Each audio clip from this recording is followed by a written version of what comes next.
Okay, so this is a super important announcement that I'm going to make. Today, there is a football match at West Ham Stadium, and it's going to be gnarly. So they finish at 5:30 p.m. So as soon as we finish today at 5, please, please, please get to the train station as soon as possible, because you could be waiting there for 2 hours waiting for a train. People are going to want to start fights. It's going to be getting leery. So please get your butt up and scoot on over to the train station as quickly as possible. I also realised that I did not introduce myself yesterday, so a lot of you are probably thinking, like, who is this person? So I'm just going to give you a brief intro about who I am. My name is Sam Bruce. I've been skating since 2001, which I know you're all probably thinking, like, oh, Sam, you're only 16. How is this possible? But yeah, I've been skating since 2001. I'm from West London. Back then, there was only 3 or 4 female skaters. I ended up being a professional skater, firstly for Galaz, which was part of, who was it? Globe. There we go, thank you. It used to be part of Globe, and then I started getting flowed by vans. Through that, my manager started up a TV show called Rad the Groms Tour. We ended up winning a BAFTA for it, touring around America, Australia, skating all these amazing skate parks. And then I've just kind of professionally competed since then. I took a 12-year hiatus, but I was always that person that was like, Sam, I've only got 2 girls at the skate park. Like, we need a third person to be able to make this competition happen. So it was always like, okay, I'll step in. I've been a massive advocate of making a safe space for females, and just kind of helping create the scene along the way. Some of you guys went down to Base 66 yesterday. Every month I used to hold a safe space for ladies and LGBTQ plus people to come down and just skate every month. I took a 12-year hiatus. I ended up becoming part of Team GB for a little bit, realised I was really old and didn't want to be doing that because I was 33 and everyone else was like 10. And I was like, yeah, I think it's time for me to like gracefully bow out. And then I ended up working for World Skate, doing some commentary for them, and then I ended up being the live sports commentator for them. So I did that for a few years, and here I am now doing this for the Social Skate Summit. So thank you so much for having me, and that's a bit about me. A couple of other things. I've just passed around like a little clipboard. Just keep passing it around. So this is for people that wanted to go to the South Bank Expo. If you do or you don't want to go, your name's on there. Please either add it, put a tick or a cross next to it just so that we can pass that list on over, and then you should get free entrance. Also, tomorrow at 12:50, we have the ISCP, the International Skateboard Certification Program, with these guys at 10 a.m., sorry. 10 till 1. We did have it capped at 60, but now we've got more moderators there, so anybody can kind of come along. So just come and see Jay afterwards, and he can add you to the list. So that means that will give you a certification in teaching and being able to become an instructor. What else have I got here? Great, I think that's basically all of it. We did the intro yesterday. Again, thank you so much to UCL and everybody that's made this event happen. We have our safety angels. We've got Emily. Please put your hand up. So if you have any issues, if you want to talk to anyone, Emily, we've got a man. Is a man here? And Bilkies. I don't know if... Okay, it's just Emily. Emily is by themselves. Perfect. Okay, so... Great. Okay, so firstly, we're going to be kicking it off with a video. Although we aim to make this summit as global as possible, unfortunately, not everyone could travel here today. So that includes Dr. Indigo Willing, who is a key academic and practitioner when it comes to talking about social skateboarding and the positive impact it's having. Before we go into our main panel, we wanted to share a 2-minute video with you from Indigo about her work and the scene for today. Hi, I'm Dr. Indigo Willing. I'm a sociologist, a researcher, and I've been doing community work in skateboarding for around 10 to 12 years now. And I'm talking about social change in skateboarding. Some of the work that I do is basically drawing attention to the range of lived experiences, professional expertise, and strategic and innovative ways that skateboarders are changing the world around us. This includes making councils understand the value of having skateboarding in their streets, to looking at pay parity, not just in big competitions like the Olympics, but that filtering down and also being informing back up to different skate jams around smaller towns, to understanding the importance of having all different genders in different roles, not just on the board, but in the events realm, looking at commentating, looking at judging, looking at coaching, looking at who's behind the camera and looking at who's behind videos, the editors, magazine editors. There's a whole list of things where there are roles that are quite homogenous at the moment, and we can keep breaking down those barriers. It includes, and through looking at policies and different legislations that we can challenge to make not just skateboarding more inclusive, but the societies that we live in. It's also just having that sort of emotional, social, professional and economic support in place so that nobody is left struggling and no one is left out on the margins. There's a really wonderful moment that we all have in skateboarding where basically together as a community we're bringing different knowledges, different cultures, different lived experiences and different professional knowledge as well to make sure that each and every one of us has an opportunity to reach the best of our potential. Social skateboarding isn't about reaching something like being a pro skateboarder, although that should certainly be part of it. It's also just having that sort of emotional, social, professional and economic support in place so that nobody is left struggling and no one is left out on the margins. Great, thank you so much, Indigo. So please welcome our first host of the day, Rhiannon Bader from Skaterstan and the Good Push Alliance. Rhiannon has worked, yeah, you know what, give her a round of applause. Rhiannon has worked with the international award-winning NGO Skaterstan in various roles since 2010 and currently manages Skaterstan's global knowledge sharing initiative, the Good Push Alliance. She has been skateboarding since 1997 and has worked in social skateboarding for the past 25 years. Through her work, Rhiannon has supported and connected social skate projects around the world, helping to grow the wider community through collaboration, research, training and shared learning since leading the Good Push Alliance from 2018. Rhiannon is especially passionate about collective impact, monitoring, evaluation and learning, also known as MEL. For her, this work is about understanding how we improve our practices, demonstrate the positive impact of social skateboarding and strengthen support for projects globally. She hopes this session will encourage more people within social skateboarding to think about collective impact measurement and how we can better collaborate, share data and demonstrate the combined positive change skateboarding initiatives and creating worldwide. Sorry, that is a lot of words. Rhiannon will now introduce the incredible panelists joining us today. Rhiannon. Hi, everybody. Can you all hear me? Yeah?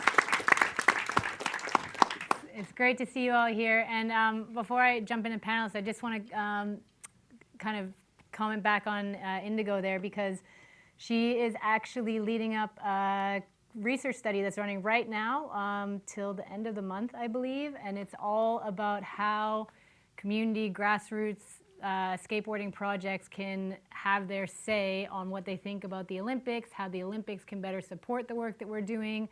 Yeah, it's like a first of a kind study, first of a kind study, and the IOC is actually like funding this to happen, so they're going to actually pay attention to what we say. So it's a really unique chance for us to contribute, and it can be you know, critical or negative or, you know, just constructive, whatever you think. We have a few posters up like on the info board downstairs. It's also like on the Good Push Instagram, so we definitely encourage you to fill that out over the next couple days. So I just wanted to do that shout out first. So I'm going to go into detailed intros for the other panelists today in a moment, but just for now I'll give a brief introduction, because the way that we're going to run this session today is I'm actually going to do like a short presentation about collective impact, just to get everybody on like a sort of, get a little bit of background to everybody, and then we're going to have like our main panel, our Q&A. So just before I go into the presentation, I just want everyone to know who is sitting here, all these lovely people.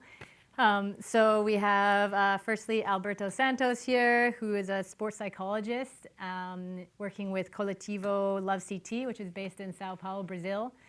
And welcome, Alberto. Thank you. Thank you. Maybe the furthest travel award goes to you, perhaps, of the event. And then we have Dr. Esther Sayers, who works with Goldsmiths, University of London, has been a co-organizer of this summit as well, and co-founder of City Mill Skate, helping to get the skate park built that's just around the corner, and she's based here in London in the UK.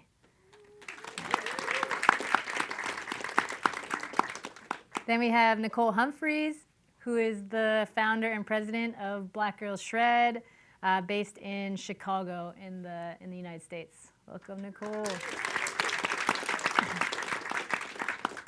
Then we have Susie Halswell, who is the founder of Bangladesh Street Kids Aid, also based in the States and California. And finally, we have Jay Mandarino, who's Jay does a lot of things, but one thing is that he's the founder of the International Skateboard Certification Program based in Mississauga, Canada. Yeah, welcome, Jay. Okay, cool. So we'll go into the presentation. There's going to be a lot of info on some of these slides. Don't get scared. It's just to show like a little bit of background, and you can find out more for anyone who's interested by going on the Good Push website. So I'll try to make it as short and sweet as possible. So can go to the next slide. Okay, so yeah, we talked, Sam briefly mentioned monitoring, evaluation, and learning. So before we talk about collective impact in this session, I just want to have this quick refresher on the basics. So MEL, monitoring, evaluation, and learning, is basically the way we ensure we're doing good work, improving our practices, and allowing us to prove it to others. And since Good Push started in 2018, we identified like some core kind of working areas or topics for nonprofits that we wanted to like help build capacity on, and MEL was one of these. And it can come off as like kind of intimidating, technical. There's a lot of jargon around it, and so it kind of scares people a little bit, and people tend to avoid it. But really, at the end of the day, MEL is really important because it's about quality, it's about proof, and also about getting money. Monitoring, like it says there, it's how you know your programs are happening the way you plan them. So things like attendances, your numbers of participants and coaches, that kind of stuff, photos, videos. Then evaluation is how you know the quality is good and that your participants are benefiting the way you hope they will. So this is stuff like surveys. We have a lot of surveys that we're doing, the Good Push as well. And then finally, learning is what we can change or do better based on the new information that we have. I just wanted to show, I guess it's like kind of the status quo, not just in Social Skate, but in the nonprofit sector in general. It kind of looks like this when you talk about like, I don't know, data measurements. So each organization is reporting different measures to different funding bodies, to different networks. So I put Good Push as an example of a network, but I'm sure many of you are part of like local networks for community organizations. And in this way, like it's really hard for people to be learning from each other, and it's also much more time intensive. So what we want to talk about today is more shared measurement and learning, kind of collective impact basically.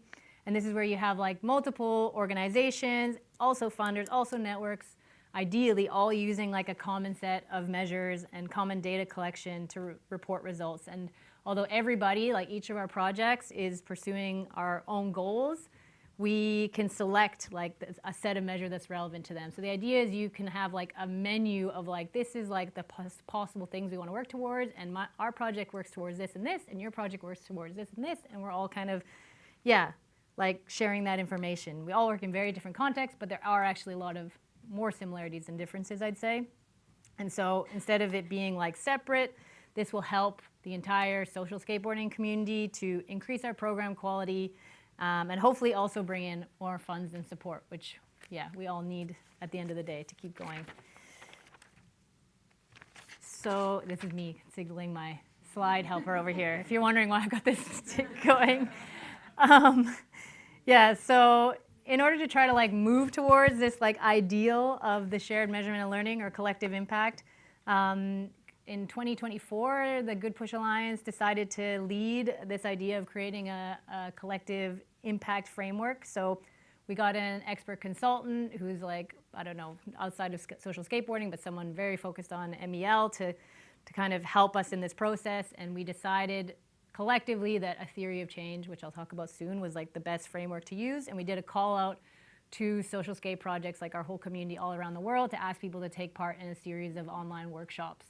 And I think there was a dozen, 12 or 20 or so organizations that took part in these different workshops.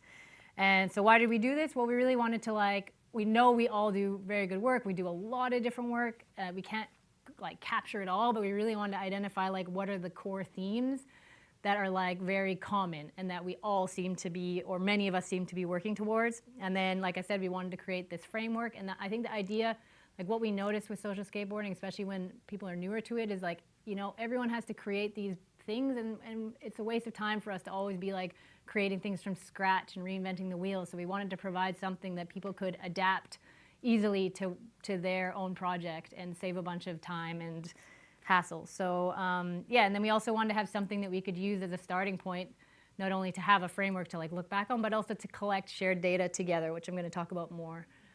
We talked about surveys. I'm going to talk about that more. And I think at the end of the day, like the hope is we can help to legitimize this idea of skateboarding as a tool for positive social change. And I just wanted to do a shout out. So we had 50 organizations from around the world that contributed either in the working groups or in the feedback survey that we sent around. And I just want to say thank you because I know a lot of the people in this room contributed, and that's hugely helpful. So thanks a lot for that. Yeah. Next slide. Yeah, so before we go into the more like, I guess, formal, what you usually see with theory of change with tables and stuff, at Skatistan, we have a amazing designer, Dan, who's here somewhere. And he made a really nice visual representation of what we came up with our theory of change, which is basically, theory of change is visually mapping out like the big picture of how the activities you do will create the change that you want to see, and how all the different pieces fit together to create that positive change. So, you know, with the Good Push Collective theory of change, examples of activities we're doing are including obviously like skateboarding programs, but it's also things like training our staff and volunteers, giving out equipment. A lot of people do like other things like meals and stuff like that. And then you have, yeah, the activities, then you have the step-by-step improvements that are needed in people's lives to achieve this long-term impact around the world. And you have the short-term steps, or also known as outcomes, the medium-term, the long-term, and it's all building towards this bigger impact.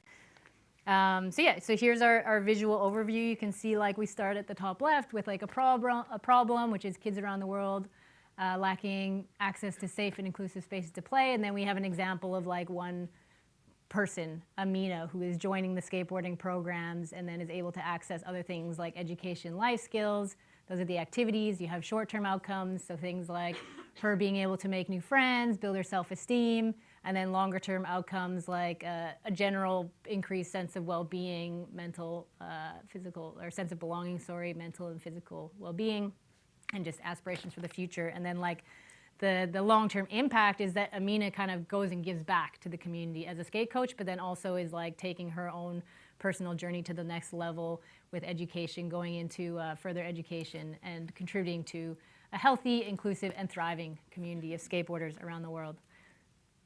So that's the visual version, and this is the more traditional kind of table. I'm not going to go through all of this, but I just wanted to show you, for those who are interested, you can look at it more. There's a lot more detail there.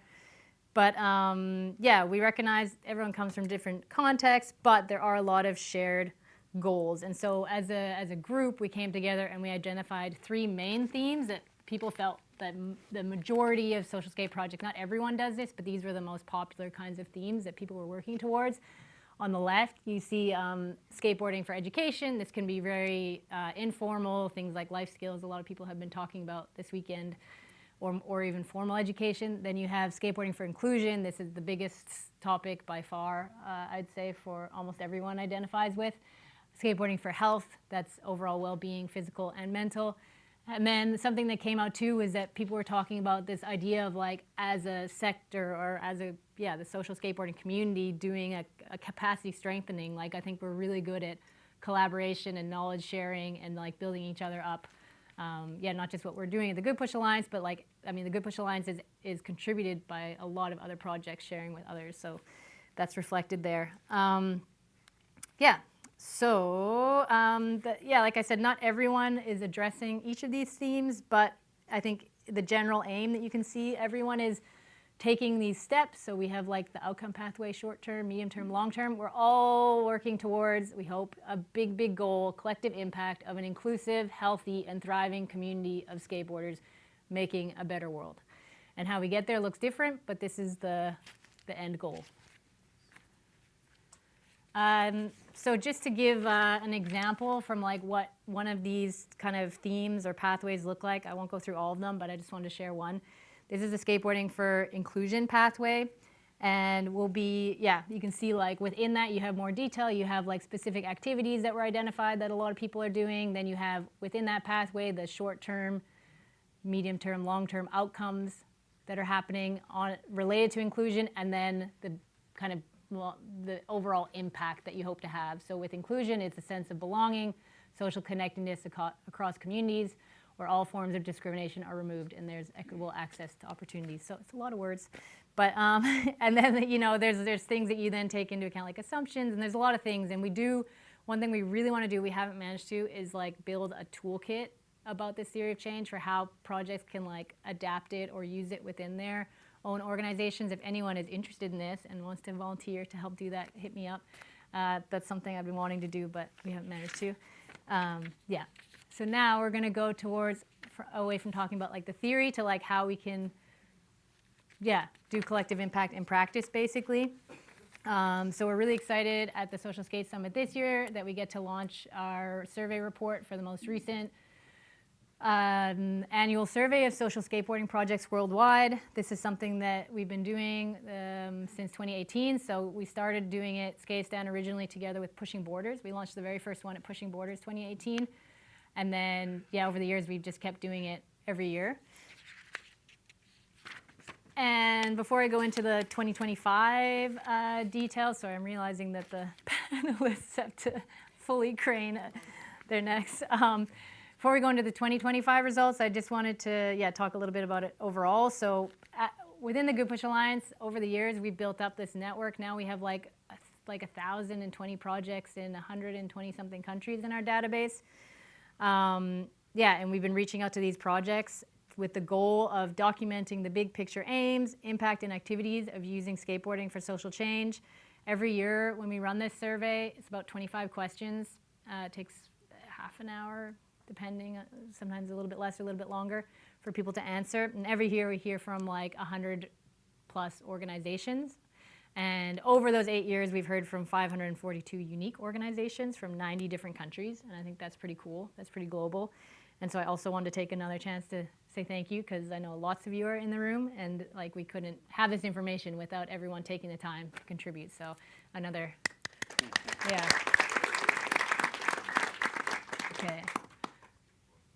So yeah, what's changed in 8 years? These are just a few of the things that we noticed that I don't know, made us happy, I guess, basically. So another key area we focused on since the start of Good Push was like child protection and safeguarding. And when we ran the first survey, only a quarter of the projects had child protection or safeguarding policies in place. And now that's, in the latest survey, it was 57%. Like we still have room to go, but that's pretty good because a lot of the people responding are very, very grassroots.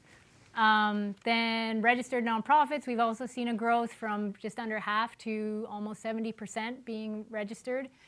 General like formalization a bit more. So full-time paid staff, the question is, do you have at least one full-time paid staff? So this increased from 28% in 2018 to 42% now. Still quite low, but it's growing. And then we've also seen a lot more focus on like youth involvement. So that's been grown a lot. Youth volunteering increased from 48% of projects having youth as volunteers to 71%. And similarly, now more projects are employing their former participants as well. I guess as they kind of continue over time, the participants get older.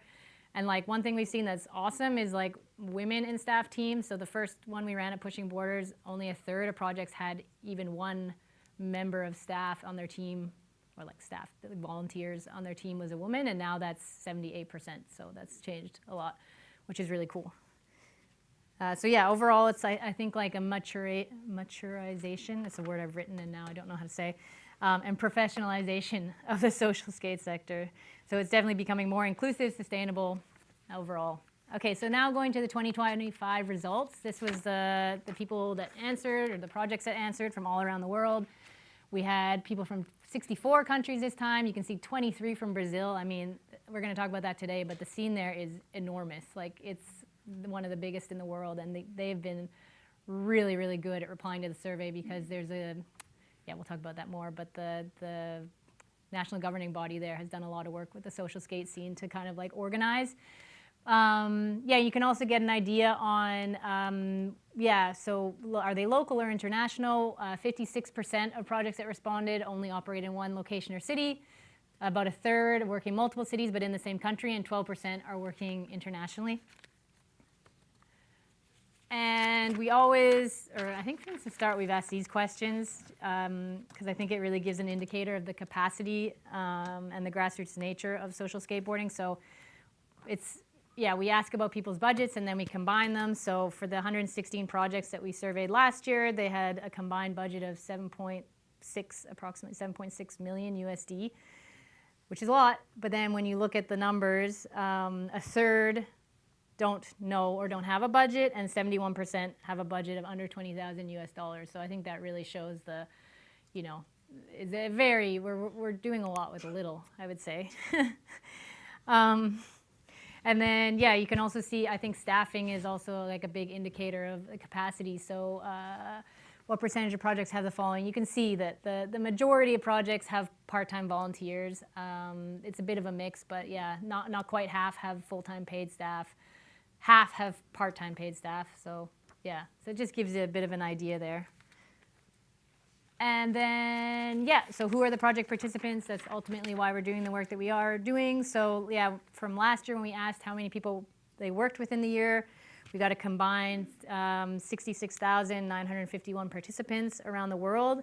And I think something that's cool to see in our survey last year is that the gender breakdown is much more diverse. So in the past, we asked about girls and women, and I think we said like other, but now we've asked about gender diverse. And last year, 14% of those 67,000 participants were gender diverse, which is a huge jump. In the past, it was more like 2% or 3%, so that's really interesting. And then, I think from the start, there's been quite a good representation of between women, men, girls, and boys, pretty equal.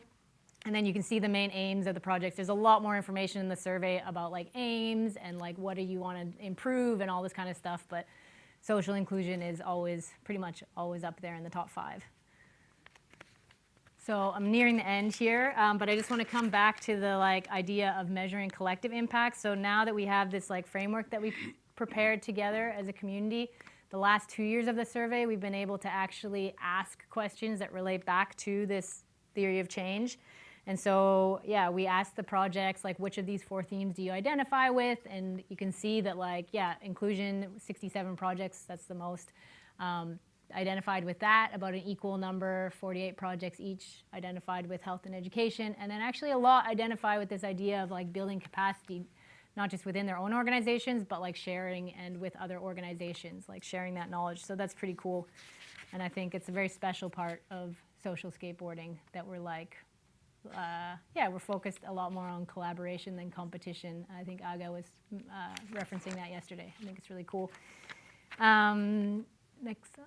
Then, also going back to the collective impact stuff, we're always asking about data about organizations. We wanted to ask more at the participant level. So we basically asked can you survey your participants? We gave templates out. A lot of people already asked these kinds of questions. So if they had similar questions, we were like, okay, so what % of your participants are reporting an increase in confidence?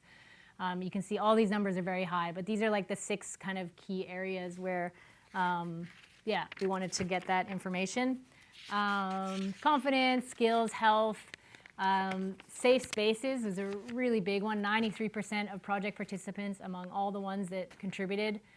I think around 70 or so projects answered this data for us, the shared data. The majority really feel that the social skate projects are a safe space for them. And we also ask about fun, and I think that's something that isn't measured enough. It's so important for young people, but for everybody. So we're really happy that we were able to collect this data. I think, I think this is, this is pretty much the last slide. And then we can go into the panel.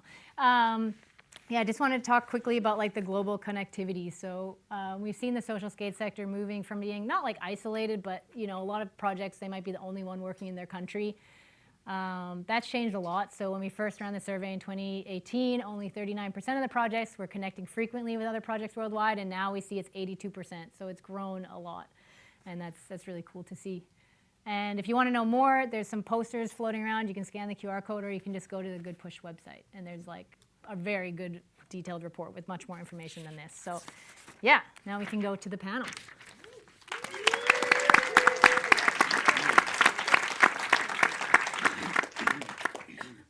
All right. So I'm going to give a bit more detail on everybody here. They can talk obviously more about the work that they're doing in their answers, but yeah, I'll just go through. So yeah, as I said, Alberto Santos. So he's a sports psychologist and skateboarder working from grassroots to high performance. So his work is focused on mental health and life themes across competitive development and professional core skate scenes and performance. In the social skateboarding field, he's also bringing experience in youth development, care, and community-based projects. This includes psychosocial development, the creation of safer and more supportive environments, and the use of skateboarding as a space of belonging, autonomy, and collective growth. And he's also, I mean, you can maybe reference this, but you're also involved a little bit in the national governing body in Brazil now, too, yeah? No, but I work with people that have strong Okay, backgrounds. so you have a connection there. So you're working from the grassroots and the more elite side connections. Okay, then we have Dr. Esther Sayers. So she's a researcher and co-founder of City Mill Skate, as I said, where she helped to develop community designed skate spaces in East London. She's also regularly skating with the London Skate Moms.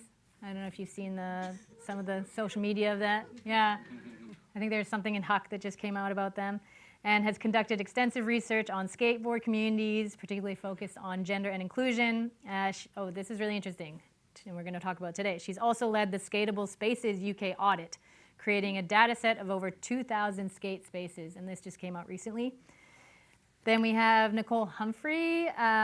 So Black Girls Shred, which she founded, is a community-driven organization dedicated to fostering safety, promoting health awareness, advancing equity, and creating opportunities for marginalized communities in action sports, so not just skateboarding.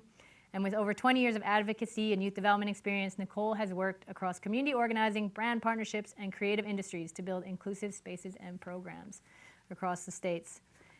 Then Susie. Susie is a skateboarder and surfer from California who founded Bangladesh Street Kids Aid in 2017 after realizing how much support the street-connected youth really needed. So she was connecting with them through skateboarding. BSK also made the first skate park in Bangladesh in 2021. And Susie has worked with UNICEF Bangladesh's child protection team, and she's also currently working with Skateistan International as a programs consultant and a board member for Skateistan USA. Then clap for everyone here so far. And then we have one more. We have Jay Mandarino. So yeah, Jay's done a lot. I can't say everything. We don't have time. But he's been a pro skater. And when he was 15, in 1976, he was, you can do the math, he was the first person in the world to hippie jump a Ferrari. Okay? There's photo evidence of this. And he also founded CJ's Skate Park in 2008, which is one of the largest indoor nonprofit skate parks, works with a lot of kids with special needs and at-risk youth. And in 2014, he founded the International Skateboard Certification Program that we're going to be talking about a lot today, which spans 68 countries. I first learned about Jay's work because he came out in 2019 to South Africa to work with Skateistan there and offered a free coach training with the full team. And since then, it has been offering lots of free online coach trainings for the global skate community. And as we know, we'll be running the training tomorrow, which you can still sign up for if you have not yet. Alrighty, so I'm overcoming a cough, but it's all right. Okay, so the way that I want to start is just to, well, get to know each panelist a little bit, but also like in the context of how the work they do relates to collective impact, what they're trying to measure, why it's important to them. Yeah, so maybe we could start with Nicole, and I'm going to kind of link back to the themes. So we have these core themes like inclusion, health, education, capacity. So on the idea of inclusion, Nicole, it would be great if you can share what you're doing with Black Girls Shred, why you're doing, especially. You have a mic. Okay. Great. Hey, y'all. Yeah, but also any other work that you've done that relates to, measuring impact in the areas that you're interested in. And what you're seeing so far and some of the results that you have. Yeah, for sure. So I would say that in research, we're finding that skateboarding is probably about $3.7 billion industry. And that industry is measured in about 3 categories. One is the retail value of it. The other is the event spaces, the professional placement. And then the other is community. So that's kind of last. And so community is really looped into marketing, but we're not really seeing a lot of power. We're seeing participation. And so the question for us is, how is power created, exchanged, and transferred? And so a lot of it is looking at ownership, leadership, position placement in the space. And so we launched a Shredder Need Survey, which for us allows us to hear from the folks that are participating in action sports. And so we realize that as a human being, most times if you are skateboarding, you're not just doing that. You are a creative, you are a person trying to figure out your way in the world. And so for us, looking at 18 to 24-year-olds and understanding specifically women, specifically Black and brown women, why are you not participating in the professions? Why are you not necessarily seeing yourself as a through line of being able to actually develop equity? And so what we're seeing is that folks are interested in the industry. They're interested in designing. They're interested in construction. They're interested in being a part of all of these conversations. And so in that survey, asking folks, where are you from? What is your proximity to an actual space where you can actually learn and get good at some of these sports? A lot of folks are within range of a space, but maybe don't have an identified community where they feel safe enough to continue on and get good.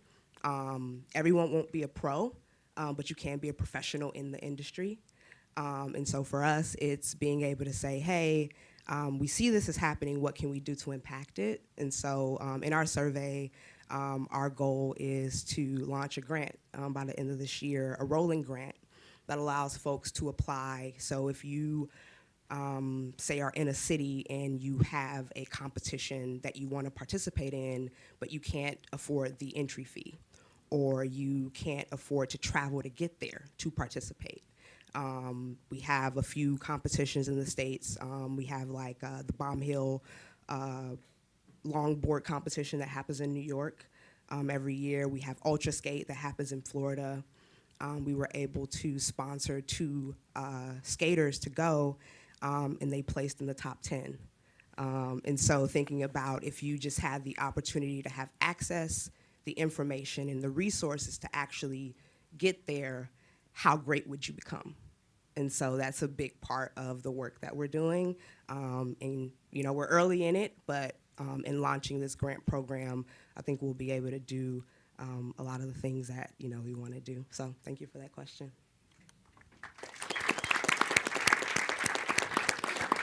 Thanks for sharing. I really love when people who are collecting data use the data to actually take action and find solutions. So that's awesome to hear that you're already got plans for next steps at the grant program and stuff. Nice. All right, so yeah, I guess our next person that we want to talk to, and I guess a theme maybe that links with that is well-being. So Susie, it'd be really interesting to hear your perspective from both from the grassroots project level, what you've been doing in Bangladesh Street Kids Aid, and also your current work as part of Skateistan, where you've been working with international programs partners around the world. Sure. Yeah, so I started out with just a bag full of skateboards, went to Bangladesh in 2007, and that was I don't know, I thought I had a lot to offer and all that. Super naive, and thought I was gonna make a big difference by myself and just the power of skateboarding, but yeah. Rolled up there and saw there's a ton of kids on the street that need more support than just skate programs, obviously, but they were so stoked on it. And that was the thing that actually drew the kids to me, was hey, we want to try your gari, they call it in Bangla, a car. So they were always trying to take my skateboard, and yeah, it was just wild to see kids out of school, no parents around. Yeah, collecting recyclables all day. Sorry, I get emotional.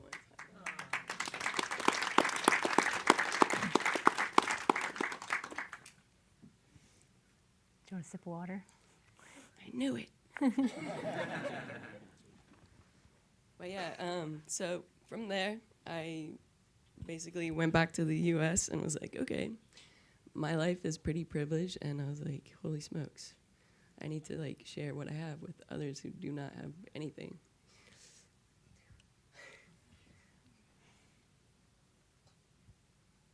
Yeah, sorry, there's like a lot of images that come when I talk.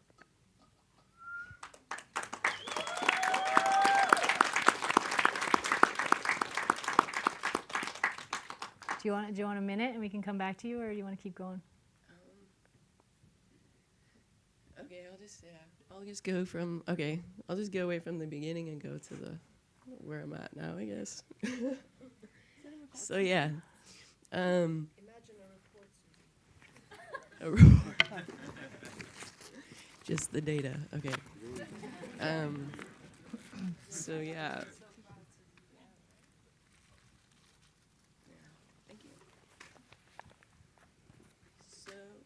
So obviously I had a heart for the kids and like wanted to go back and do something great, and yeah, so that's what I did. And those kids love you, man. Yeah.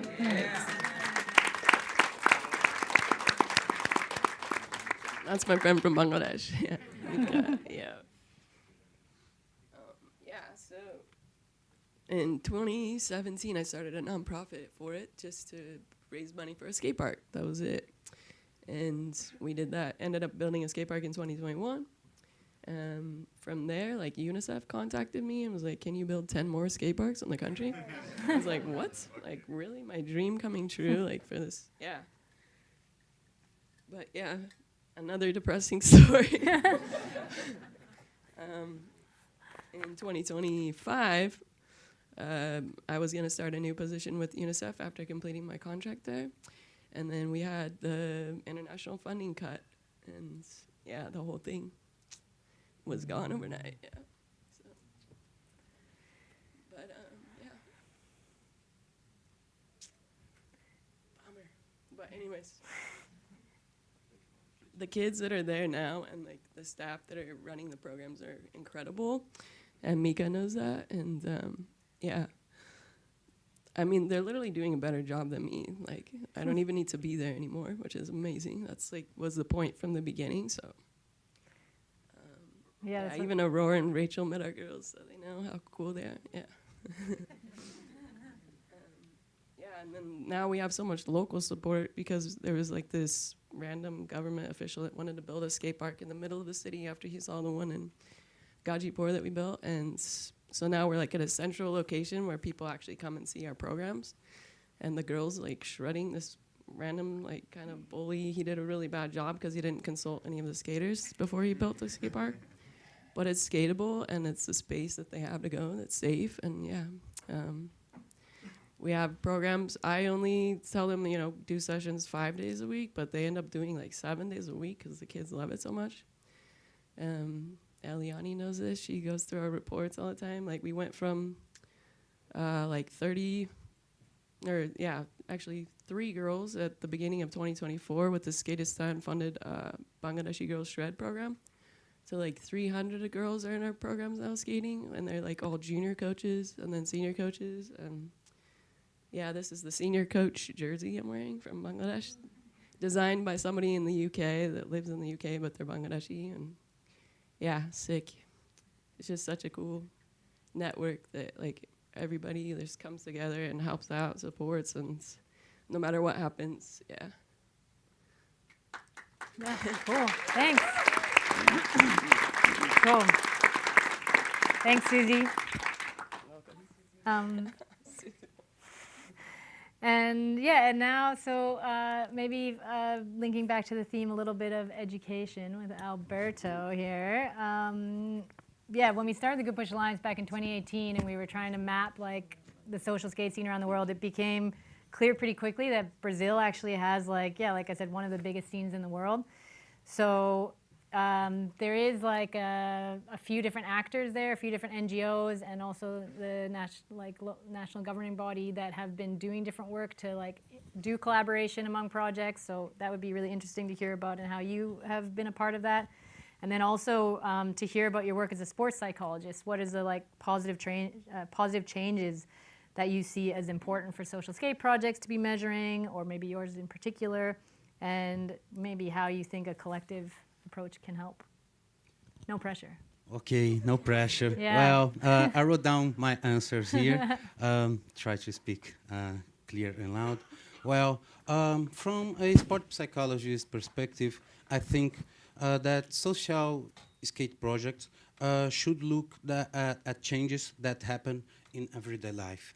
Because, for example, we see autonomy, we see responsibility, we see cooperation, confidence, courage to try, ability to ask for help. This is very important because today few people have ability, have courage to ask for help. And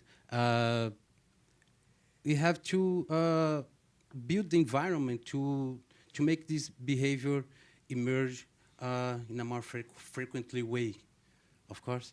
And also, in projects, we have to look at how we are building the respect for one's own time and recognition of the personal progress, because we have datas. Datas are good for numbers, for show to sponsors, for show to governments.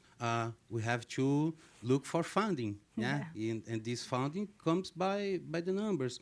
But we have to look at the small changes that happens in every days at the projects, because they may look small from the outside, but they are very important in the development of our children and our teenagers. For example, a child who comes more often, who feels safer, who start to helping others, that's a good sign of behavior, start to helping each others. Who learn to deal with frustrations, or who begins to believe that they can learn something difficult, this is already impact. Because today, in our world, again, few people have courage to try something difficult. Even more people get more involved in their own houses, in their interior houses, and also what kind of behavior we want to provide for a future that we want. I think that's the question. When we are in our projects, we look for the numbers, but I think we should look also, is the children only attending to the project, or they really existing within the project? I think this community impact is about, it's also about that, living with children are living with us, or they just go to the project, they just go to eat, they just go to become a number. Yeah, and in my work as a sport psychologist, I see community impact when we can hold our hands and think about what we want, what the kind of world we want in the future, what kind of ideas we want to share with others, we want to share with our kids and teenagers, and also what we want to show to others, because of course in Brazil we have so many projects. CBSK, for example, has done a big survey, try to find how many projects exist in Brazil, how are their conditions. They have a skate park to make things happen, or they just have a flat ground and a woody ramp or boxes to make things happen.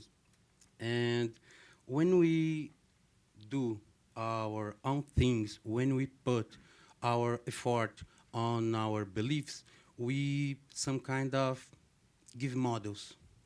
When we give models, we inspire other people to do the same thing, or start to think how they're gonna put their dreams of a better world, of a future, of what they want for these children of their community, of their neighborhood. They can put this forward. They can write down and transform these ideas in me, AL. of course, because these small changes happening in every day walk side by side with the AML. We have numbers, and also we have behaviors, and shared behaviors become a community impact. I think Yeah. that's Cool. Thanks. That's really interesting.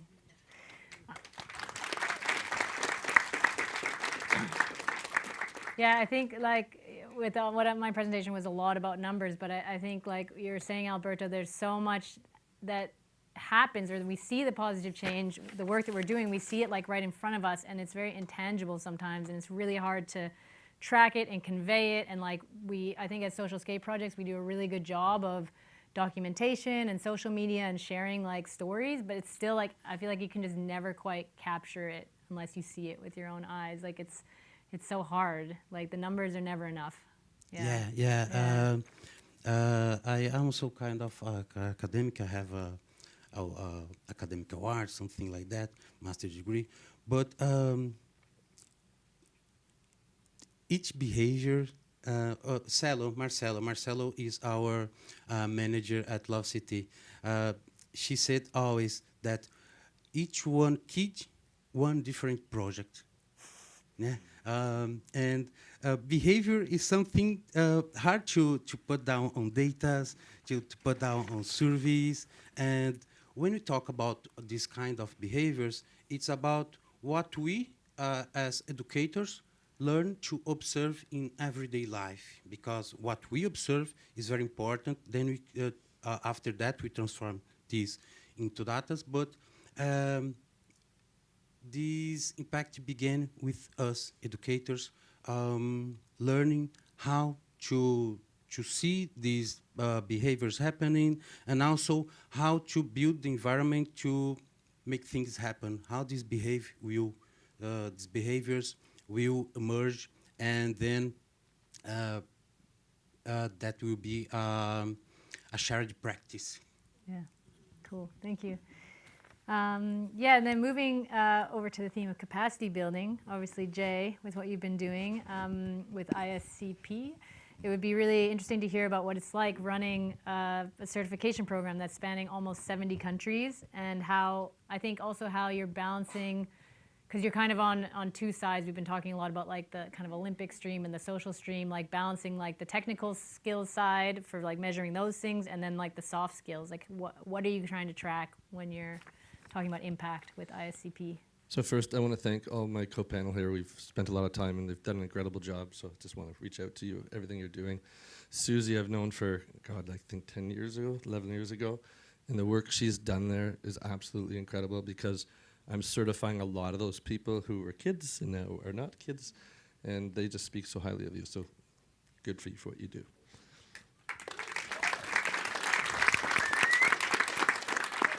She gave me the great honor last year, I guess, with Heidi to make us members of your board. We couldn't say no. We couldn't say no. Anyway, yeah, I'm just going to do just a brief little story. So this is an hour talking. I'll just do it in 2 minutes. When I was 9 years old, I attempted suicide. I had no self-esteem. I couldn't read or write. I would go to the front of the class. I would try to read what the teacher was asking us to read, and I couldn't do it. Kids were laughing at me. I got in fights, I got bullied, I was put in special ed, and then they institutionalized me for 6 to 9 months and put me on Ritalin, and told my parents that I would never get a real job and I should go on a halfway home for criminals. Now luckily my parents had the fortitude to say, no, we're taking him out. Figured out I had dyslexia. Didn't really know what dyslexia was. So they sold their house, they found a school in the States. I went there and I met my first best friend, and I had no friends up until that point. And he taught me to skateboard. And I saw this wood with these wheels, and it just changed my whole life. It just felt empowering, and I had some great people who helped me along the way, and I just felt I want to do this, and eventually jumped over the Ferrari. I don't know how they let me do it, but anyway, it's a separate story. But it made me very successful. People like Oliver just are incredible role models out there, and just never give up. Like, there's all the naysayers saying, what, skateboarding? Like, I turned 65 2 weeks ago. I'm still skateboarding. Not as good as any of you, but our bones get more brittle, so I make sure I wear all the safety gear. But this woman developed this program like 20 years ago in Canada, and she's incredible. We kept in contact with her, and she did all this research and worked with PhDs. And thank you, Esther, and for what you do. And she came up with this incredible information, and we found that most of these certification programs were just cash cow money things. And I think we barely charge anybody. If you can't afford it, we do it for free. And we're in 70 countries now, 1,250 cities. Had the honor of being invited to go to Joburg and work with these kids and the staff. We were, Ulf and I, Ulf's here. Where's Ulf here? Oh, you're videotaping, right? We walked in, we had no idea what we were going to expect, and we saw these kids and the horrific backgrounds that they came from for their parents being killed or being raped or just, they were amazing singing music, and we trained all the instructors, and it was just one of the most rewarding experiences I'll probably ever remember. It was just incredible. We've worked with lots of you. I mean, for me, it's neat being here because a lot of you have seen you on Zoom. I've never really met physically, so it's kind of nice to see that. And everybody here has their own story, and it's amazing what everybody does. And we all get together and do these things. We're changing the world, and we're saving lives every day. And we're in some of the poorest countries, some of the richest countries, concrete jungle. We work with all sorts of people who are building parks. And it's great. You could be a great skateboarder, but it doesn't mean you're a great teacher. And really, our program focuses on the F word, fun. You gotta have fun. If it's not fun, they're gonna quit. They're not gonna do it. So we talk about that. We talk about how physically our body, mentally and physically change as we get older. Like kids' muscles are still developing. There's only certain things they can do. We go through problem-solving things, or I like to say challenge instead of problem. And Susie's gonna be there Monday. Alberto, our new friend from Brazil, is gonna be there. Huda, where's Huda? Huda, you're awesome, okay? Lucy, who else do we have? Nori, are you here, Nori? Nori's here. What, we go back 2018, right? I've never met you before. He goes, I'm Nori. Oh, you're Nori. Oh, you look taller. But it's just been great to hook up. It's a different kind of certification program. We do a lot of Q&A. We've put about 80% of it online, so you get a link after, you'll do the test. You don't have to know a lot of tricks for level 1. It's really focusing on the kids and teaching. And we work with kids with learning disabilities, autism.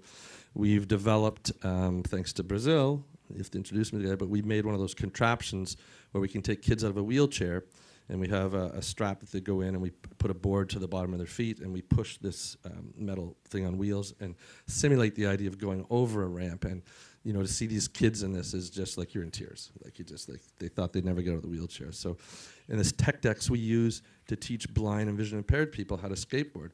And what are you talking about? The challenge was getting their foot placement because they can't see. So we take the tech deck and we put the tech deck and we take it on a table, and in 3 minutes we put their fingers where the feet should be on the board. And it takes 3 minutes now. So it's a lot faster, that process. So it's just, these are people that aren't supposed to do what they're supposed to do.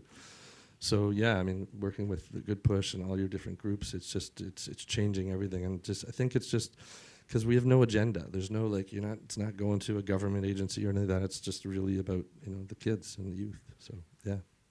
Cool. Thanks, Jay. Yeah, thanks for all you're doing for the global community. It's much appreciated.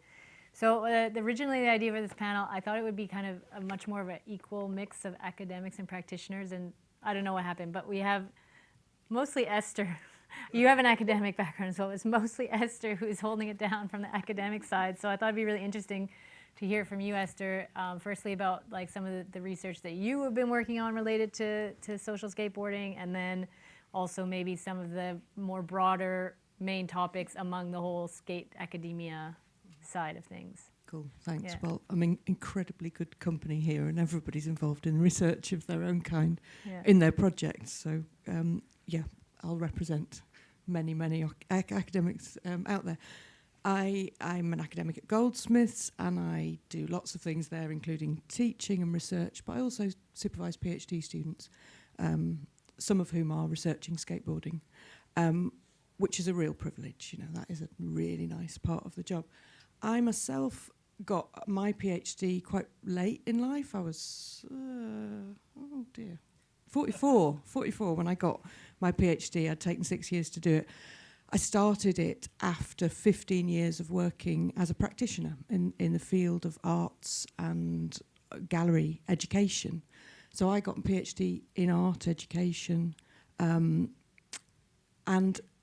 in my practitioner time, became really interested in the way that education and educational contexts are not just about learning, but they're also about all sorts of other things around equality and inclusion and gender and race and politics and health and nice things like joy and well-being. And so all these things were coming up through education, and I became very interested to continue to research that. So I embarked on a PhD, which has taught me a whole load of research methods, and I now lead research methods training. And I think I am particularly interested in the fact that as practitioners bring a particular approach to research because we are on the ground and we think about how we do the research. So we think about the methodology, but we also think about what happens as a result of the research, as Alberto was saying, kind of what comes out of it. How does this research make shit happen in the future? How can it contribute to that?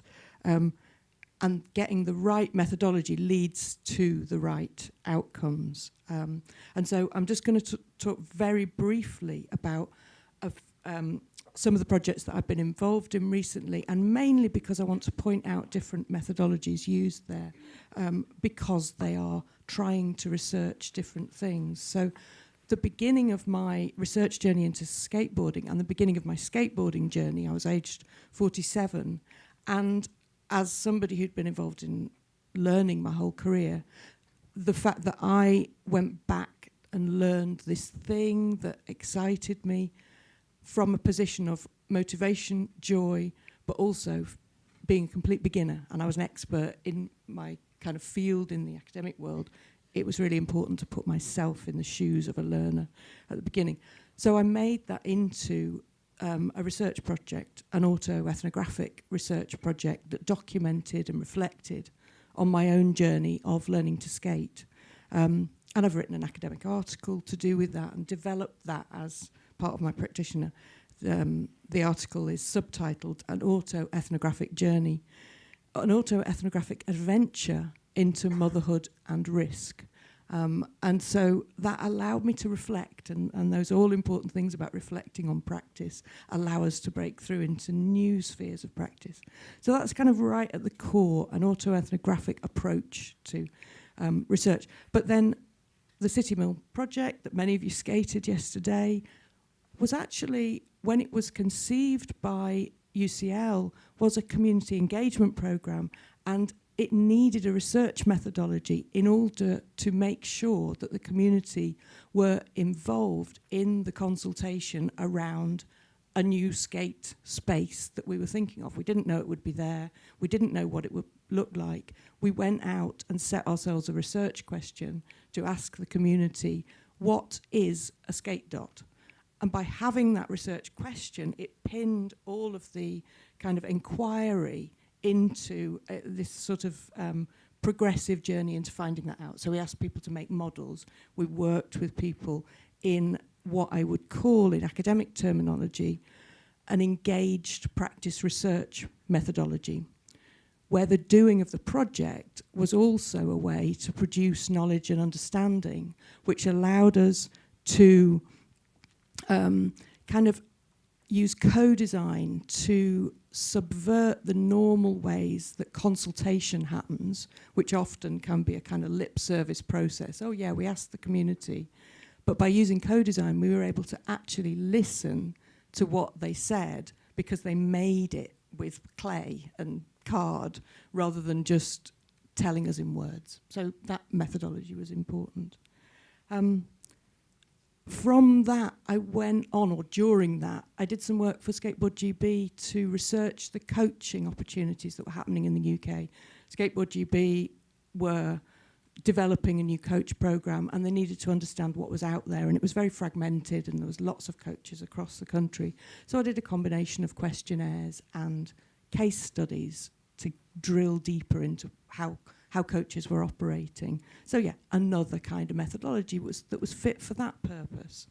And then I've been doing some work in Bryggeriet in Malmo with my colleague George Nichols, where we've been looking at the kind of learning engagement that happens with students in that incredibly special place of learning, and how that builds belonging and ownership for those young people around their school, around their community, but also around skateboarding and broadly what it can mean to them in the future. So we've been doing a bit of that. And then, as Rhiannon said in the beginning, just this last 2 years I've been working with George Nichols from Goldsmiths and Stu McClure from Betong Park and 12 amazing associate researchers, Emily being one and Rachel and Aurora being others, across the country to research all of the skatable spaces across the UK, which is a huge project, and we turned up over 2,000 spaces. And we wanted to not just, we asked ourselves several questions. This was funded by Sport England and managed by Skateboard GB and Bella, who was here yesterday. We asked ourselves, how many skate spaces are there? So it's very quantitative. Where are they? What do they offer in terms of, now I'm trying to remember all the different bits and pieces. Were they welcoming? Did they feel safe to people using them? Did users build meaningful connections between the space and their communities? Guys, you broadly. So we asked ourselves a series of questions which were in a survey, but then I also did a series of qualitative interviews. So the combination of quantitative and qualitative have allowed us to arrive at this bigger picture, which isn't just about infrastructure and facilities, it's about actually what spaces mean and how they're being used. So that was a 2-year project. The key findings are out, and the report should be out next week. But I have been saying that for about 2 months, so it will be out really soon, and it will be available for everybody to use, and hopefully that becomes a really useful piece of background research for places to use in the UK. But also, it's a methodology. Building a methodology is a creative process, and once built, as Rhiannon was saying earlier, I would be really hopeful that these methodologies can be picked up and used elsewhere. Research has to be repeatable. To be good research, it's got to be repeatable. And so the methodology has to be shared openly and clearly so that other people can pick that up and use it again in their projects. And maybe that'll happen through the world. When other people want to count how many spaces they've got, it'd be wonderful to do a global survey.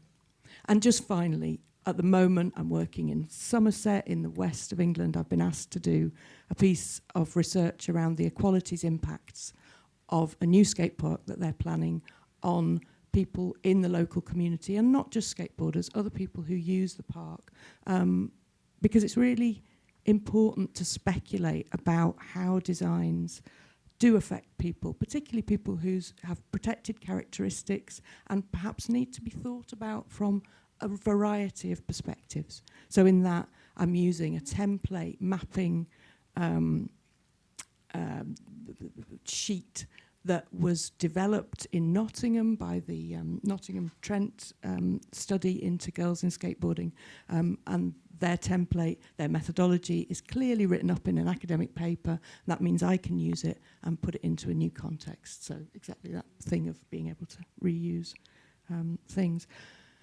So those are just some examples that use methodology. It's just a tiny part of a growing field of skateboard academia, and there are many people here today who are part of that, and there are many more that can't be here, and we heard from Indy earlier. So many projects researching and delivering simultaneously, and both in academic context but also in project context. We're a community of practitioner researchers, and we are in some ways able to pull in funding from research institutes for that, but in many ways research inquiries led by academics are usually unfunded, but they're led by researchers' own interests, and that is in many different areas of expertise, from architecture and urban planning through to psychology and sociology and anthropology, education. Almost every field has got some academic researchers connected to skateboarding at the moment, which means that there is a great infrastructure under the surface to be tapped into, and maybe we'll get to this later on. But just to shout out, as well as the amazing projects like, well, the Skate Park Project in the US are doing quite a lot of research, and Push to Heal, and Joel is here, and they produced that amazing report last year. Nicole's work on research and advocacy, which I'm hoping we'll hear about more. Lots of PhD researchers, some of whom are here. The work that is happening, that Ariana Gill and Jessica Forsyth have written about in terms of New York City skateboarding, particularly around the Harold Hunter Foundation, are all research inquiries that are building this body of knowledge that we collectively should be able to draw on. Some places like Neftali in San Diego State University has set up a research institute to look at skateboarding and active sports and social change. Indigo Willing in Sydney, University of Sydney has set up another research lab. So they're really organised places that can handle several research projects simultaneously. But then there are much more ad hoc ones, like UCL have a lot of research around skateboarding initially that came from Ian Borden being part of the Bartlett and the School of Architecture there, and his seminal book that came from his PhD. But that's led to, I think Ian said yesterday, he's got 9 PhD students researching skateboarding at the moment. So this is a growing field. But then there's also Backstrom in Sweden, in the School of Sports Science, and various others in various parts of the world. I think I wanted to make sure that I kind of shout out these different types of organisation around skate research, because I think it opens up the opportunities for how that might be used most effectively by social skate projects. And well, I'll come on to that later on. I'll leave it there. Thank you. That was very comprehensive. Really good. I guess maybe kind of related to that, I'm curious. Okay, I'm curious, Nicole, being based in the States, and you mentioned the work you're doing with the Shredder Needs Survey. I know you also were involved with the skate park projects. You were managing the BIPOC Fellowship Program, and you shared with me the like results and the MEL. It was very extensive as well. And so I'm wondering, like, how much are you kind of taking learnings from that experience and also like collaborating with others, especially that are focused on like BIPOC representation and inclusion? Do you connect with others in the States or around the world on this? Like, it'd be really interesting to share how you're sharing. Yeah, for sure. Thank you for the question. So we all know Tony Hawk. We love Tony Hawk. And I got an opportunity for a couple years to work within that ecosystem, which was, I think, it was inaugural. It was first of its kind. We were, our goal was to take 6 young folks who are in social skate, but kind of give them this opportunity to build a healthier relationship to government. I think in the States, we see that young people understand how to disrupt, how to organize, but not necessarily how to be in good partnership and kind of pressing of government to get things done.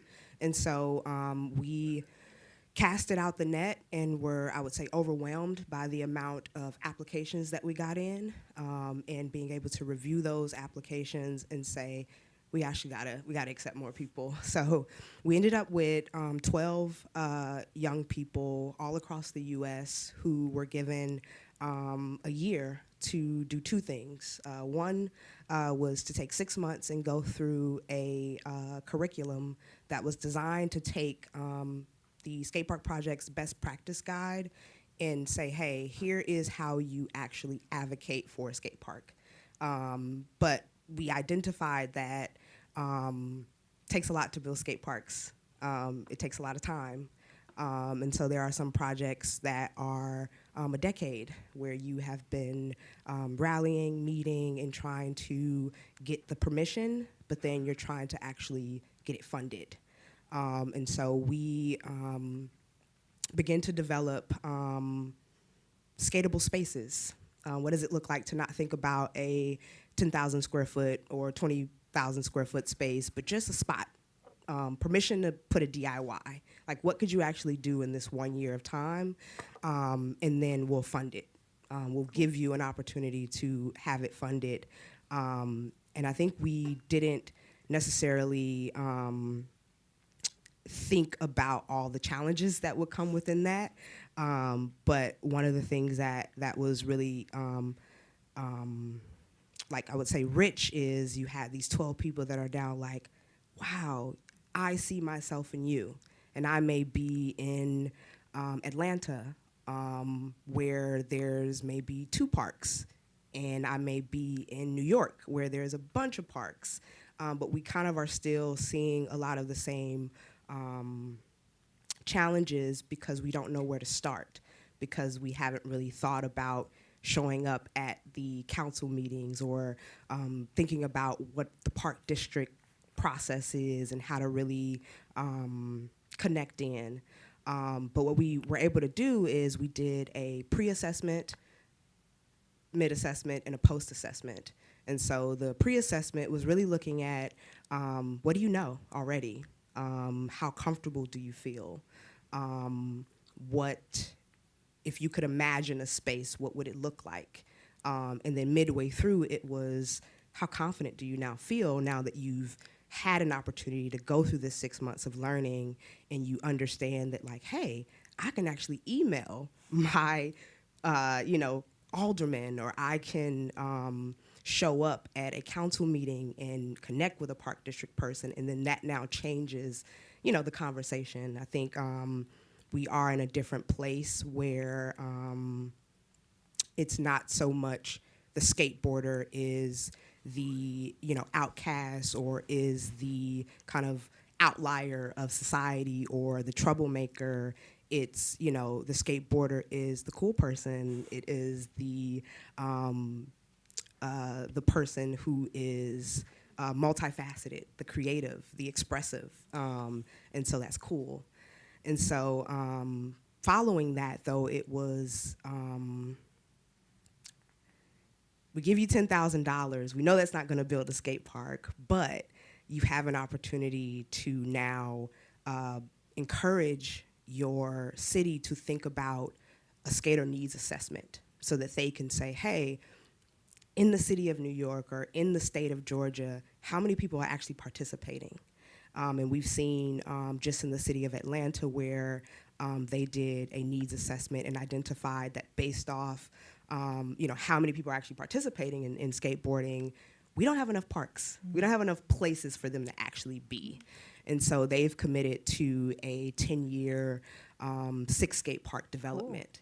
Wow. Which is amazing. And so me in Chicago, I'm like, we're behind, right? We gotta, we have to be as forward as the city of Atlanta is. And so I think to your question, what I'm seeing, and I think, like I said, we love Tony Hawk, but what I realized in that ecosystem is that there are a couple things at play with the person that's so beloved. Obviously, grit, talent, skill, getting good, but grew up in California, everybody skates there, right?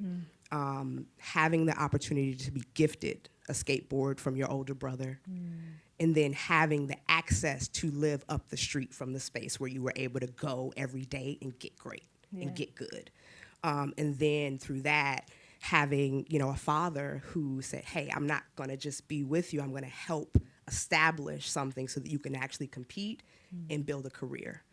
And so as much as we are, seeing this, this figure, we're understanding that there are all of these moments of access and obviously privilege to get through to there. But now through, the work that the Skateboard Project is doing, it's how many more spaces can be created, and then how are those spaces utilized, and then how can we make sure that not only do we have the advocates who are feeling encouraged, feeling, like they can have this healthy engagement with government to get things done, but they also understand how to fundraise.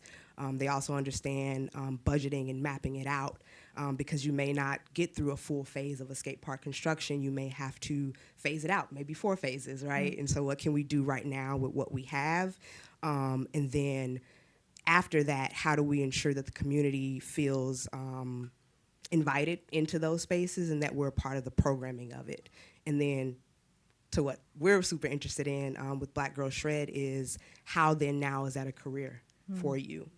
Because you can design, you can, or even something as simple as we did a couple of site visits at CMEX, which is a concrete company.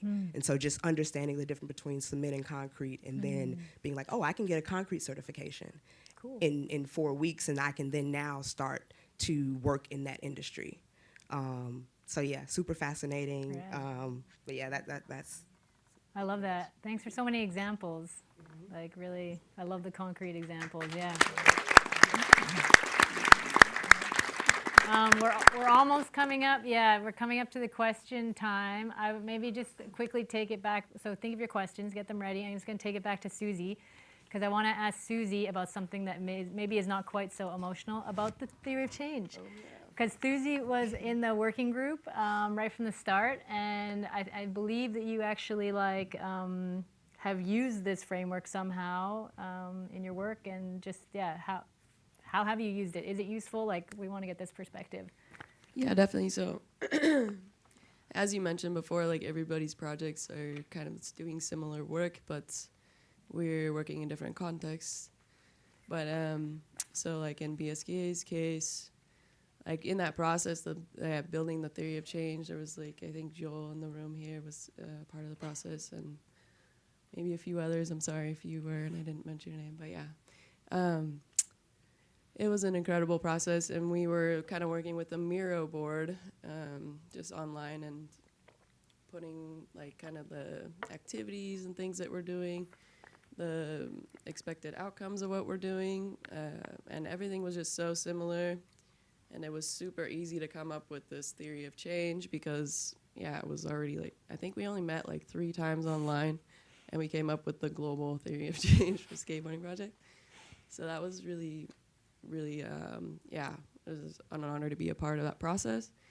And through BSK's work, it just made me think, okay, this is a great framework, but we have these other issues that don't fit into this perfect world framework, which a lot of you guys have that same issue, like the WCX wheelchair problem. You gotta adjust your framework to meet that need. And for us, it's early childhood marriage. We had to really start paying girls to be there, either as like skate coaches or as, yeah, the junior coaches get like a monthly stipend for food and education and stuff like that. But we kind of, yeah, like that Armina or the Amina image. We have a girl, Armina, in our program. So I really love that one. Thanks to Dan. Yeah, that's an awesome little illustration where it shows like the person starting out in the program and then where they end up in the ends. So, yeah, there's like always going to be a wrench thrown in that framework somehow, and you just have to deal with it and adjust your programs to meet, yeah, whatever challenge you're facing. But it's a beautiful framework and really was easy to make, thanks to all you guys and your input on the Good Push surveys. And yeah, cool. Basically, that's how you can all use it. Is like look at it and then see like maybe your kid's name's not Armina, but whoever's in your program, and really look at it on the individual level. And then, yeah, it's easy to frame your programs, and yeah, your outcomes will end up as you want them to be. Yeah, definitely. That's what we hope, is you can take it as just a starting point and be like, this is not relevant for us, and we want to add this in, and it's just like a starting point, and there's certain things we can all work together on. So yeah, we'll pass it over to the audience. So comments, questions, you can share also stuff you're doing that you think would be interesting for other people to know about. We have Sam on mic duty. Yeah. Hi everyone, my name is Nitai. Thank you so much for this panel. I was really looking forward to this workshop. we're running Rookie Slash, an association in Geneva in Switzerland since I think 4 or 5 years. And we've been doing MEL since the beginning. And I just want to stress to every grassroots organization here, it's been so helpful to find funds, to show how you can actually measure your impact in society, and then really show that to officials or to sponsors or whoever. It's been super helpful.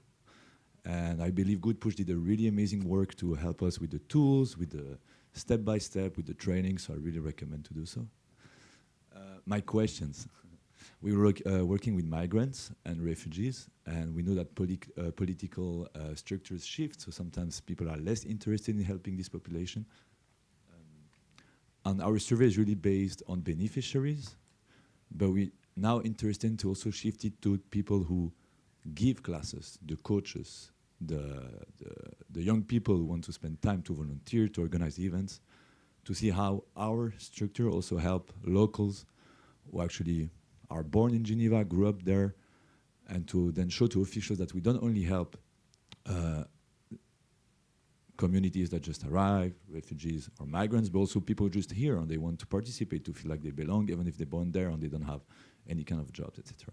So I wanted to ask to the panel, how could we kind of have those two channels where we could calculate our impact on beneficiaries plus the people who help those beneficiaries? Because today with all the talk we had, we could see that everybody in this room probably also had personal benefits from participating in those projects. Sorry, I'm going to rephrase my question. Is there any chance or any ways you think it's most useful to calculate the impact on beneficiaries, but also on people who help those beneficiaries? Thank you. I can give a super short answer to that. Yeah, like for our Skate-a-thon program partnerships, we do a staff capacity survey like in the mid of the year and then towards the end of the year or beginning of the year, and then so I'm looking at Aliani for the all right, cool. So like it shows how your staff is growing with what you're doing, throughout the year. So we could probably share that with them, right? With everybody, if it's not on the Good Push website already, like a staff capacity survey. Yeah, that's one way. Yeah. The other thing is in our program, what we're seeing a lot of, which was illustrated earlier, is, and you use the words, people want to belong. You'll have students that they just want to be part of it. They're excited about it. You've influenced them. You've been a mentor to them. We've now, thanks to Aurora, which I've been calling Aurora for the last 9 years, I apologize, and Rachel, they've been going over the world. They're like two of our biggest facilitator ambassadors. They're helping, and they're going to dangerous parts of the world too, and they're doing amazing things. But we're starting to do a program now like for young, like 12 to 14-year-olds, because some of these 12 and 14-year-olds are like unbelievable. They've been following you, and they've been at your school or your park, and so they learn so much more from the program, and they're now helping, and it's adding to the stats and giving you credibility. And when you're applying for grants, or where you are, these teachers want to go and be professional teachers and teach, because they get a certificate now, they have more credibility behind them. We've been writing letters for all sorts of people about, hey, here's why you should do a skate park, here's the benefits, and these people are certified, and they can make sure the kids are going to be safe, and just all those things that are important, and it all adds up. I would say update your existing survey to include that information. In the States, a lot of times with nonprofits, they'll ask for zip codes, and that zip code is kind of what identifies what neighborhood. And so you can kind of say, hey, if this grant is targeting, or this money is trying to affect this group, I can show that I'm in that neighborhood. And so there could be an opportunity for you to just, the existing survey, to update it for folks to self-identify, so that the impact is still the same. You're just saying that these are the other sets of groups that are also being engaged. That way it simplifies it. You may have to add some additional questions, but maybe you make those questions optional, or those questions, like, if you fit in this group, then these are directed towards you. But I would update your existing survey to now identify that, whether it's, in my mind, it's resident, non-resident, but for you, it may be, immigrant specific identity. And then behind the scenes, that those identities are in that category of immigrant refugee. And then everyone else who is, I guess, resident also has that identifier. So I would expand your existing survey and look at how to just, simplify it and know that the impact is the same. It's just now I'm targeting or I'm including an additional group that I'm impacting. I'll just come in with a little one, just around the fact that universities have all got a duty to demonstrate how the expert knowledge that they create is useful and can contribute to society. So I think there is an opportunity to use academic researchers to come in and to perhaps read that impact-based body of data that you've collected through a particular lens, from whichever subject that they are researching. They could read it through a lens and amplify the impact in a way that potentially adds validation to the great work that's going on, but also then puts it in the direction of a policy context. Because when the impact of these projects starts to make a difference at policy level, it starts to kind of, the ripples of change can go further.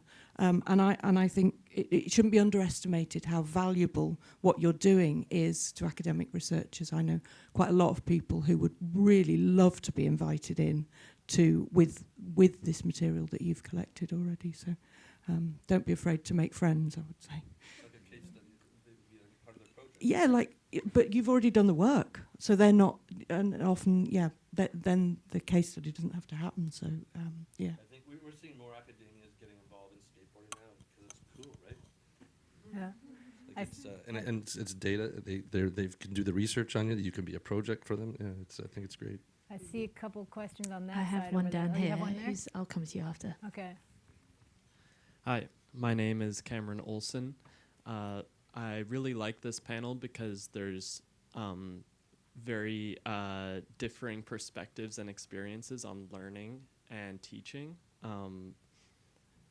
I have been reflecting on this question, how to prove the positive impact skateboarding can have, and I've really struggled to do that with municipalities, for example, without having a space that I can bring them to and show them the positive impact that's already happening.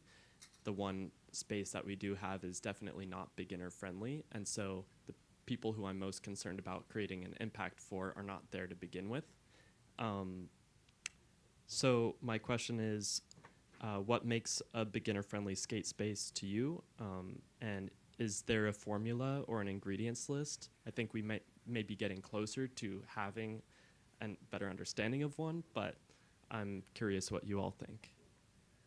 I think that might be Alberto. Would you be interested to answer that one? Yeah. Beginner-friendly skate space? Okay. I'm getting excited. Yeah. Well, about the formula, I think it begins with work philosophy. Because when we share our work philosophy, we can look to ourselves and look what we want of that space.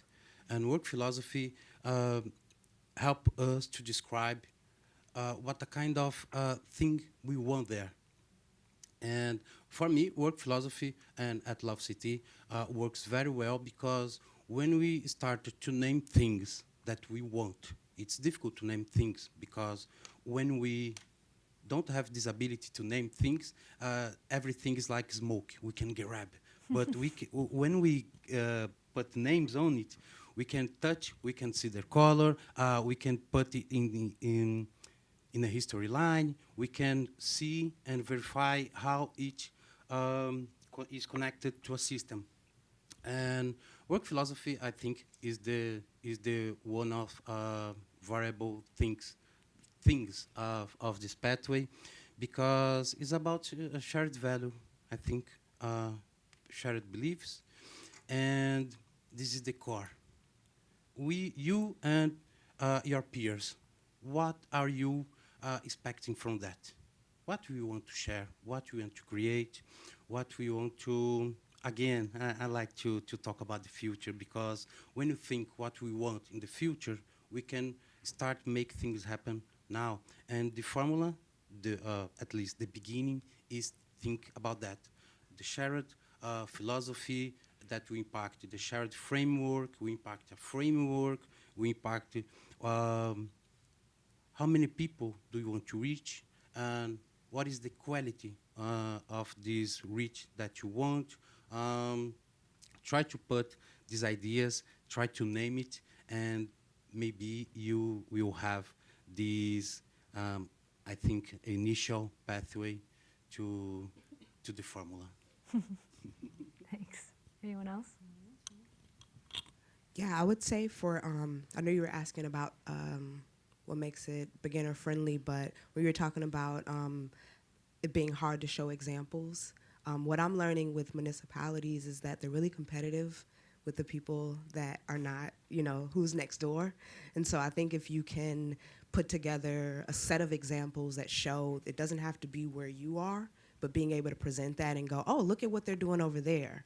We should be doing, like, how are we not, as advanced? Or here are these skatable art sculptures. Here is this DIY space. Here is this permission space. Like, it doesn't have to be the permanent, concrete space for it to be friendly. A lot of talks around plazas, skate plazas, that being really accessible. So I would say in terms of doing your research, and if there are cool places that are around the world, use those as your examples when you're talking, and then challenging your government to be like, don't we want to be as cool as them? Don't we want to, and those things they're like, yeah, we do. And then as far as safe, I think a lot of times I think about all wheels. And being able to say, hey, there's enough flat ground if the roller skaters want to do their thing. There's enough, flat ground if the longboarders want to do their thing. So much is I think centered around obviously skateboarding, but everyone isn't, riding transition. There's all these different styles, and so for me, it would be a place that everyone can get it in. They're the roller skaters, the longboarders. Everyone has a little patch in a space. Yeah. Cool. Yeah. So when I was skateboarding, we didn't have parks. We had a flat area. And there's so many things you can teach in a flat area, just from basic and safe. Like, you're only going to fall 2 inches. So you have more success, actually, with kids doing it in a small area. Like, we'll go to schools, we go to gymnasiums. You can start just with, we get them using their hands to flip the board and how to get on the board. And stance now is so important. We know that kids' learning ability is related directly to stance. Our brain is wired a certain way. So if you're a goofy foot, right prominent person, and we have you doing regular, it can mess up your learning now with dyslexia and all these things in the spectrum now. So we have one of the PhDs wrote a 24-page paper on stance. So all these things, and the biggest thing I always tell people is the F word. You got to make it fun. And you can teach little things that may not be nothing to you guys, but to a person who doesn't have a lot of ability and stuff, and if they can learn to do a simple trick, they're just like empowered, and then it goes to one trick. And this, I'm sure you've heard of Andy Anderson. I've worked with Andy Anderson for a couple weeks, and he didn't have a park either. He had a piece of concrete, and look what he's done now. He's probably one of the most recognized persons in the world now, right? And so I don't think it's great to have a park, great to have transition and everything, but you can start on flat ground. And it's safer. Yeah. Cool. We only have time for 1 or 2 more questions. I was just going to, Skateboard Spaces research, when it comes out, one of the key findings was that parks, the newer concrete parks that have multiple obstacles are much better for beginners than the old style of single ramp parks. So it's written in the report, it's a bit of evidence that might help for you to underline the kinds of things that you're proposing to go back to. And the Nottingham Trent University place-based mapping template is so useful, because you can map who's already using a space, and you can say, look, there's loads of people that are using this that are beginners, so we need to make sure that the new space or the next space caters for those people. As far as your government question, we try to invite and offer free introductory lessons to whoever the local politician and get his kids out there. And when you're doing something for the kids, it just, like the kids go, this is great, I want to skateboard. Now the politicians go, okay, maybe I got to help these guys. So that works well too. Yeah. Okay, I'll try to make it short. Thank you so much to everyone on the panel. My question is related to academic research. So I studied social work and then I wrote my final paper. I did like a interview study with people working in social skate projects. And during that process, I was struggling a lot with the question of like, okay, how can this be beneficial for the actual work that the projects are doing and not just be something that I do to have my final paper. So I guess my question is, in your research projects, what do you do to make sure that the results are actually beneficial for the people that can use it in their day-to-day work and that it doesn't just stay in academia?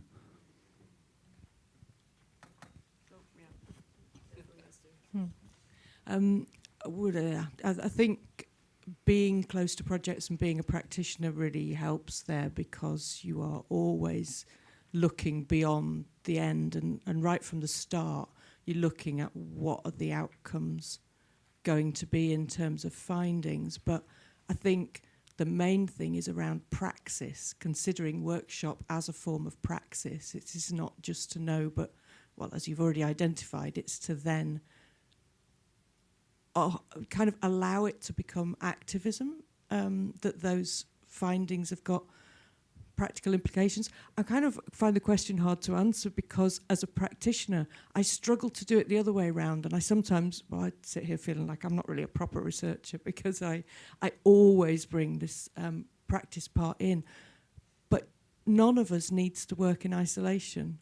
Working together with other people is a really good way. So it's quite likely that your findings would be really valuable, perhaps to then build that in partnership with someone else or a couple of other people to then take it to the next stage. It doesn't all have to be within that one academic paper. It might be that that's a catalyst for the next thing. I think would be, what I'd say. Anybody else? We have time for one more question? Yeah, but if we could just squeeze one more in, that'd be great. Yeah. Hi, guys.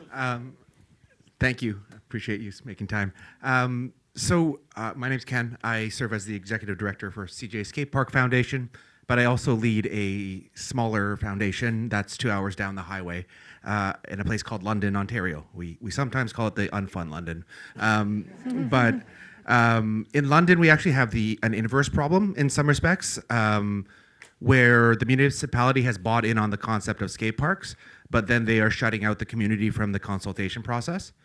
So we're, for example, they put out an open call and got less than a dozen pieces of feedback, but we've achieved about 1,900 petition signatures saying, let us in on the process, please, right? So, it's almost like a privileged problem, but how would you suggest that we deal with or address or attack this particular inverse issue of skate park building?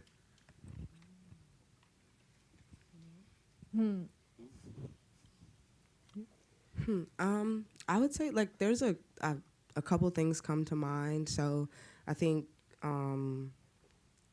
relationships and thinking about a lot of times we see it's like you're a municipality, you are this figure and you have this job, but you're also a human being who has interest and you have a life. And so I think figuring out ways to you may not be able to build a relationship with the person that is at the top of the top, but who's in their office? Like, how can you begin to build relationships, but also disrupt, make things a little uncomfortable? And so, like you said, they did the call out and only got 12. And so they were like, we did it, you didn't show up. And so it's like, how do you ensure that the next time there is a call out that it's 50? And that you all are a part of that conversation. I know a lot of times in the States, it's like they're not broadcasting when the meetings are. They're not, you kind of got to go find it and be consistent with actually showing up and organizing people. It's not always, easy organizing skaters and getting us, together. to do the things, but I think that is what comes to mind, is like how to build actual relationships with the people that are in those, and it may be at the very like, who's the assistant in the office. It's like find them on Instagram, or find them, or like send them an email, go for lunch, like build a relationship of who is accessible. And then when there are those call outs, or when there are those meetings, how do you make sure that you're aware and you can get ahead of their schedule and you can actually show up? Yeah, that's what comes to mind. You speak so well, Nicole. I could listen to you all day. So if you look at the pictures there, you'll see I probably look different from everybody else. So a suit. I don't generally like wearing suits. I'm a skateboarder. But when you wear a suit and you go to a meeting with people in suits, they tend to listen more. Now, that may not be you, but we started an advisory board. And people love to be parts of things, especially if their kids are going there. So we have a great advisory board. We get them to go to some of these meetings and talk about the benefits. Because some people just don't understand skateboarding. Well, like, there's 100 benefits to skateboarding, as everybody in this room knows.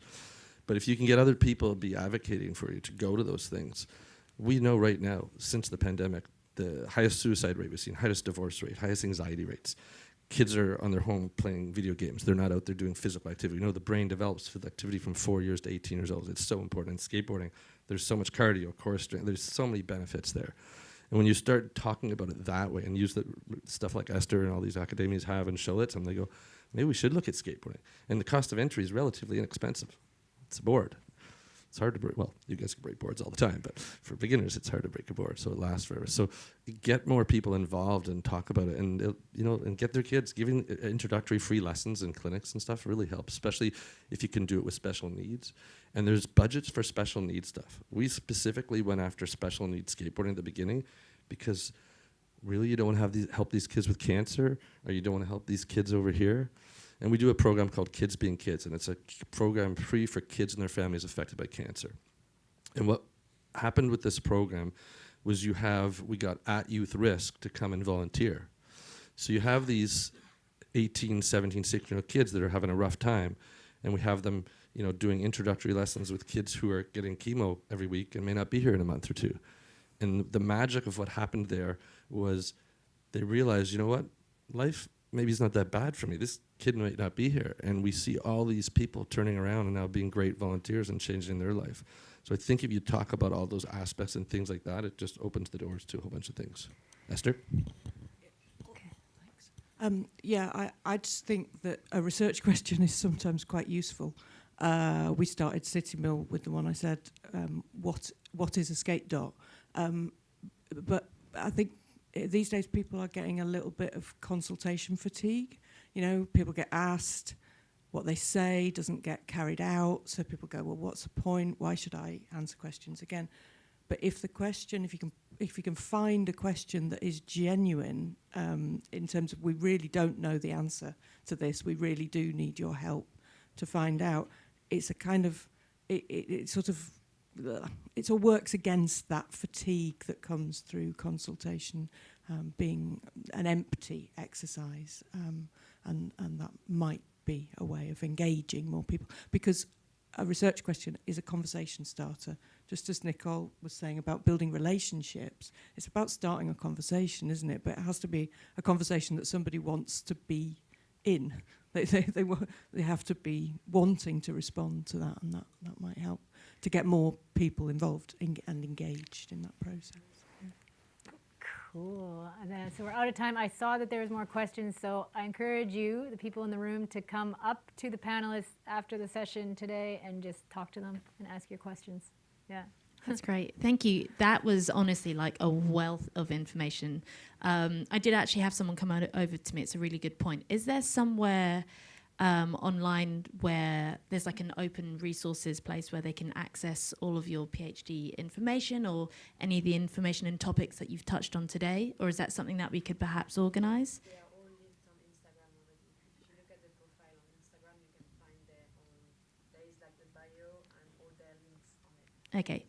So I think the answer is no, but as you can see, all of their social tags are up there. So if you follow them, and then you're able to, and also if you follow their, if that's okay, I'm not trying to get people to stalk you, but if you just follow their profiles as well, then hopefully you'll be able to access the information. But I guess in for future, it'd be really great to have like an open resources forum as well. We have on the Good Push library, so we have a research section, and we have put up some papers that are available open source. Like we put them up there or linked them, and we welcome anyone to contribute if you want to have your papers up there as well. We want to put more research, because that was a topic we wanted to touch on today. We didn't have time. Is how can we make the academic side, the research, more accessible to the practitioner side? So, And anybody who is affiliated with the university will have an academic profile on the university website where all of their publications and research reports and things will be listed. So they should be open to the world. That's the point. They should be accessible. So. Amazing. Thank you so much. So can we please give a round of applause for our panel and host?